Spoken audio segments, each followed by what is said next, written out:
I didn't expect betrayal to have such a tidy script. One sentence, one gesture, and a life can tilt at the will reading. My father slid a leather folder toward my sister and said she would receive $11 million. Then he looked at me the way a judge looks at an empty chair and told me to earn my own. The room went quiet in that sticky way silence has when everyone knows something is wrong, but no one wants to breathe first. It would have stayed that way if the family lawyer hadn't lifted a sealed envelope and said my grandfather had left words to be read only when I was present. The first line hit like thunder, and all the practiced poise in the room shattered. My name is Sophia Miller, the overlooked daughter of Robert and Karen, the quiet sister to Olivia, who was trained from childhood to be a spotlight. I grew up with a notebook in my lap and a grandfather who took my questions as seriously as prayer. He called me his little scientist and kept a dish of honey on the porch so we could lure bees close enough to study their dances.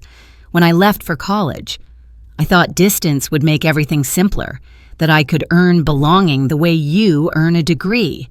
Instead, the space filled with rumors I never started and choices I never made. The family said I had changed my number, that I wanted to be left alone, that I was ashamed of the ranch house where my grandparents had stitched love into every weathered board. I believed none of it, but I also didn't fight the stories hard enough. You learn to grow small when every conversation asks you to shrink. After the will reading imploded and the lawyer folded my grandfather's letter back into its envelope, I drove to the ranch the way you drive toward a siren in your own chest. The paint peeled in tired curls and the porch sagged as if it had been asked to hold too many truths. The wind chimes still made that thin, faithful music I remembered from summer nights. I knocked with a hand that didn't feel like mine. When the door opened and my grandmother stared at me with eyes rimmed in frost, her voice came out cold enough to crack. "So you finally decided to show up." The words stung worse than any slap. I told her I'd been told she was in a nursing home, that there was no one left to visit. She lifted a trembling hand to stop me, said my grandfather had called for me over and over on his last days, and that I had never answered. The floor inside me gave way. I begged to see the number he had dialed. She disappeared and returned with a worn notepad that still smelled faintly of tobacco and kitchen soap. The numbers on the page were not mine. They had never been mine. I said it out loud and felt the plank of the porch rail under my shaking fingers. She told me my father said I'd changed my number, that I didn't want to be bothered. I remembered standing on that very porch the spring before, knocking and calling and going home with the taste of rejection like metal in my mouth, because my sister had opened the door and told me no one was home. My grandmother's face went pale. "We were here," she whispered. "We were always here." Anger rose fast and clean, an oxygen-starved flame that found air. I said the word they had all avoided: lie. They lied to me to cut me away from the only people who believed in me. They lied to you to turn my absence into proof that I didn't care. My grandmother stumbled back into the porch swing and pressed a shaking hand to her chest. They told everyone I had skipped the funeral because I didn't care. I said I would never miss his goodbye and felt tears come, without the old apology trailing behind them. The trees rustled as if they were tired of keeping secrets. When my grandmother lifted the old rotary phone in the living room, her hands trembled, but her voice did not. She dialed deliberate as a drumbeat, calling my parents and my sister, summoning the lawyer, telling them to come to the ranch that night. I asked if she was sure. She said it was time the family faced the truth. I stood in the kitchen I had loved as a child and stared at the table where I used to spread newspaper clippings about seed breakthroughs and bee patterns while my grandfather sipped coffee and asked real questions. The memory steadied me. The door opened to a chorus of forced warmth. My mother's cheerfulness came first, sugar packed into every syllable. My father's politeness followed, oiled and precise. Olivia arrived with the bored sigh of someone who expects to be entertained. Then the air quieted the way it does before lightning. My grandmother's voice sharpened and asked everyone to sit. When the lawyer came, his baritone settled the room like a gavel. He said my grandfather had wanted certain matters addressed before the entire family. A chair scraped, papers rustled, the briefcase clicked open like a threshold. My grandmother called my name, and when I stepped into the living room, every face faltered. My father went pale. My mother's composure cracked at the edges. Olivia's disbelief came out in a whisper that wasn't a whisper at all. "You weren't supposed to be here." I crossed the room and sat where my grandmother pointed. The lawyer adjusted his glasses and began to read. Voice even, each word laid down like track for a train that would not stop for anyone's feelings. To his wife, my grandmother. He left the family home and a provision for her care. Then he spoke my name, and the air in the room pressed tighter as he described the research facility at Pine Ridge, the equipment, the intellectual property, the funding, and the reason none of them had been prepared to hear. The air cracked under the weight of those words. A research facility, an entire lab, funded and prepared, left not to Olivia, the golden child, but to me the one they had worked so hard to erase. My father's sharp inhale broke the silence. My mother's lips twitched as if her smile had been stitched too tight, and Olivia shot up from her chair so fast it screeched across the wooden floor. Her voice ripped through the room, shrill and furious, declaring that the lab was supposed to be hers. James Carter, steady as stone, ignored her eruption and read on, announcing that the remainder of the estate, the accounts and investments, would be divided equally between me and Olivia. The fury in my sister's face turned raw, her words cracking as she accused my parents of promising her everything if she only played the perfect granddaughter. It all poured out in front of us, her rehearsed visits, her forced smiles, her transactional devotion. I felt my stomach twist. For years, I thought maybe I had failed. Maybe I hadn't done enough. But in that moment, it was clear she had been playing a role while I had been written out of the play entirely. Grandma's voice cut through, steady and cold, saying there was more. She pulled a folded letter from the drawer and handed it to James. The yellowed paper trembled in his hands as he unfolded it, his voice softening when he began to read aloud my grandfather's words. The room leaned forward, every heartbeat caught between the cracks of his sentences. He called me his little scientist, said I had never been invisible to him, that I searched for truth while others performed. He spoke of how he had seen the dimming of my joy every time my parents brushed me aside. Every time Olivia was showered with attention. He said he couldn't rewrite the past, but he could build my future, and that the lab was his gift to ensure I knew I was never a mistake, that I was his miracle. The words split something inside me wide open. I saw myself at 7 years old again, crouched on the porch with a jar catching rainwater, while Grandpa crouched beside me, taking my observations more seriously than anyone else ever had. Tears blurred my vision as James finished, and the silence afterward was so thick it hurt to breathe. My grandmother reached for my hand, her grip strong despite her frail frame. My father clenched his fists. My mother's arms folded tighter, and Olivia's face burned with rage. That was when Olivia snapped, her voice shrieking through the house, her fist pounding against the table until a glass shattered to the floor. She screamed that she had been the one who visited, the one who deserved it all. My chest burned, but I rose from my chair slowly, my voice low but fierce.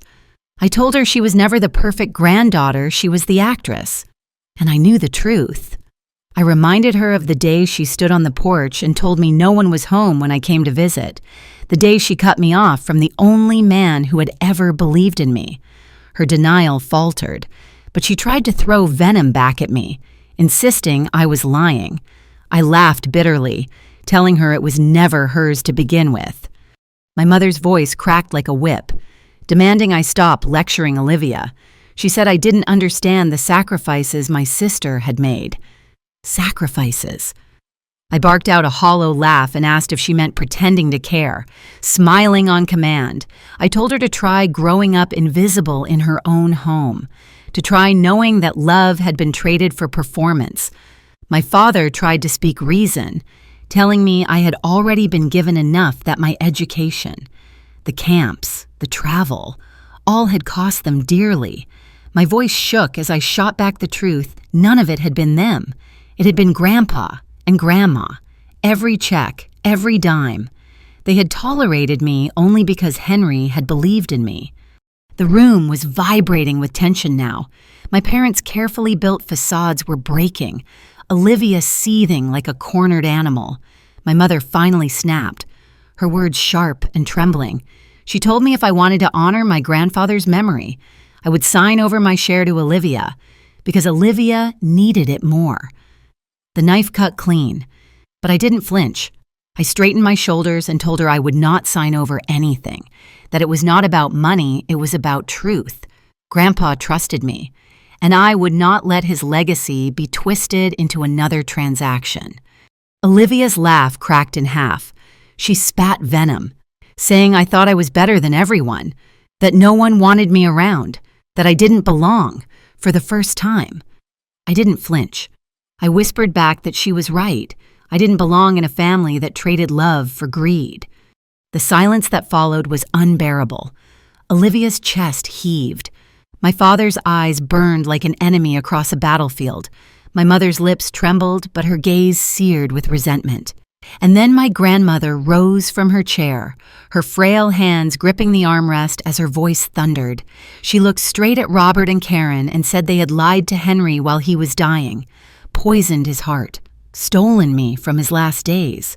She turned to Olivia, saying her smiles and lines were not love. They were transactions. She told them all they should be ashamed, because the only one who had honored Henry's love was the girl they had tried to erase. Robert's voice cracked with desperation, begging for forgiveness, saying family meant sacrifice. But Margaret's voice turned colder than steel.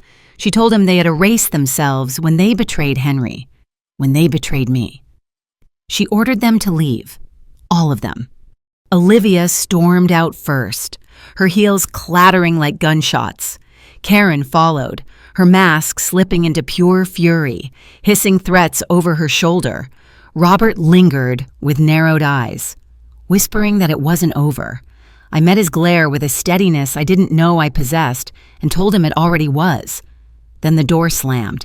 Their car roared away, and silence finally settled, not sharp and suffocating, but lighter, freer, as if the storm had finally passed. My knees nearly buckled, but Margaret's hand on my shoulder held me upright. She whispered that they were gone, for good. I nodded, tears streaming freely, but they weren't tears of weakness anymore. They were release. 6 years passed like chapters in a book you don't realize you've been writing until you look up and see the pages stacked around you. The storm that had ripped through my family left wreckage, but from that wreckage something new had grown. The ranch house grew quiet, but it was no longer the silence of lies. It was the calm that follows after truth is finally spoken aloud. My grandmother and I clung to each other like survivors who had walked through fire and made it to the other side. The lab my grandfather left me was no longer just a dream. The Henry Miller Innovation Center rose against the Texas skyline, glass walls gleaming in the sunlight, greenhouses stretching far into the horizon, and research fields alive with possibility. 5 buildings stood where once there had been only plans on paper, inside. The hum of machinery blended with the earthy scent of soil, while voices of researchers carried the rhythm of progress. 27 scientists worked under the roof Henry had built for me, men and women who believed in innovation that could change lives. My closest friends from university, Tara Johnson and Micah Lee, became department heads. Sometimes we laughed in the break room over burnt popcorn the same way we had during late-night study sessions. And other times we stood in awe as farmers carried home seeds and irrigation systems that promised them survival. Every morning, I walked through the lobby past my grandfather's portrait. In it, he smiled beneath a field of sunflowers, his eyes captured in a way that almost made you believe he could step right out of the frame. Below, a plaque read, "For the dreamers who invest in those the world overlooks." I touched it each day like a prayer. His faith had become the foundation I stood on, and his legacy had become reality. The work was more than science, it was redemption.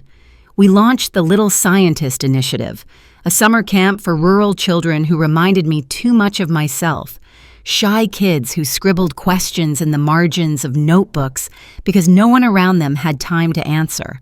15 children came the first year. I still remember one quiet girl with thick glasses who handed me a notebook filled with messy calculations about bee populations in her hometown. Her handwriting slanted, her numbers shaky, but her eyes burned with the same light Henry once saw in mine. When I told her she was brilliant, she whispered, "You actually read it." I had to turn away to hide the tears. It was during the second summer of that program that Olivia returned.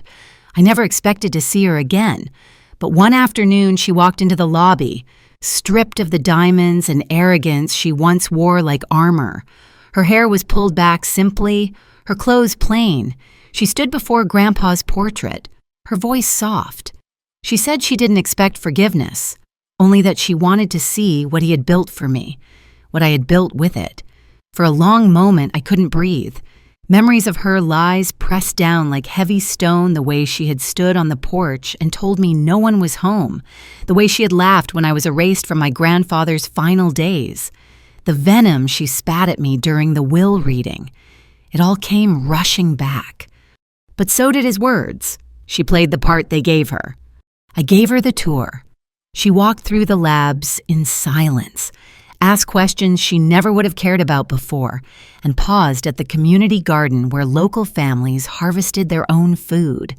Her voice cracked when she finally spoke. "He always knew who you were, even when I didn't."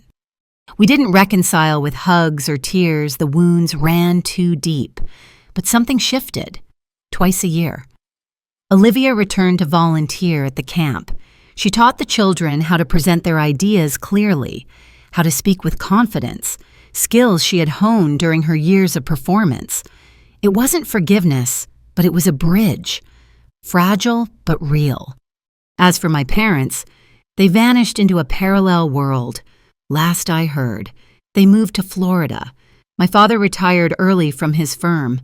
My mother's face appeared in social columns, her practiced smile intact as she posed at charity galas. Their names surfaced in business journals, but never in my inbox, never at my door. I stopped waiting for them to appear. I no longer needed them.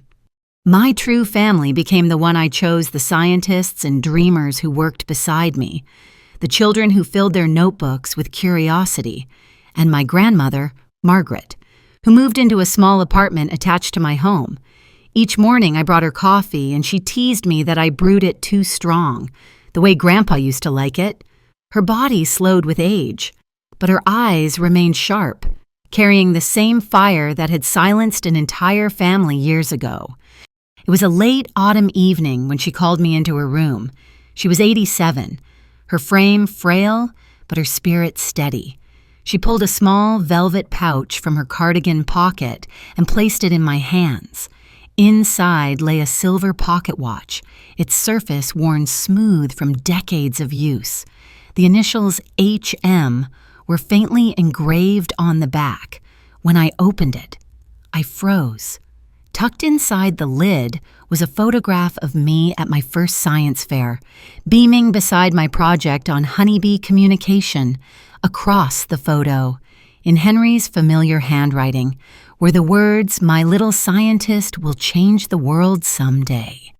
The tears came fast, unstoppable. "He carried this every day," I whispered. Margaret nodded, her hand covering mine. "Every single day," she said softly. I pressed the watch against my chest, as if the silver could transmit his heartbeat into mine. All the years of neglect, betrayal, and silence collapsed into that moment, What remained was his faith, etched into metal, immortal in words. That night, I walked to the bench behind the ranch house.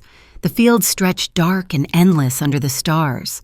I held the watch up to the sky, the moonlight catching its surface, and spoke aloud, though no one was there to hear. You were right. Grandpa, they tried to make me smaller, but I grew anyway. And now, I'll make sure no child ever feels invisible again. The wind rustled through the trees like an answer, soft and steady. Legacy, I realized, isn't measured in money or titles. It is measured in belief. And Henry Miller had believed in me enough to change everything.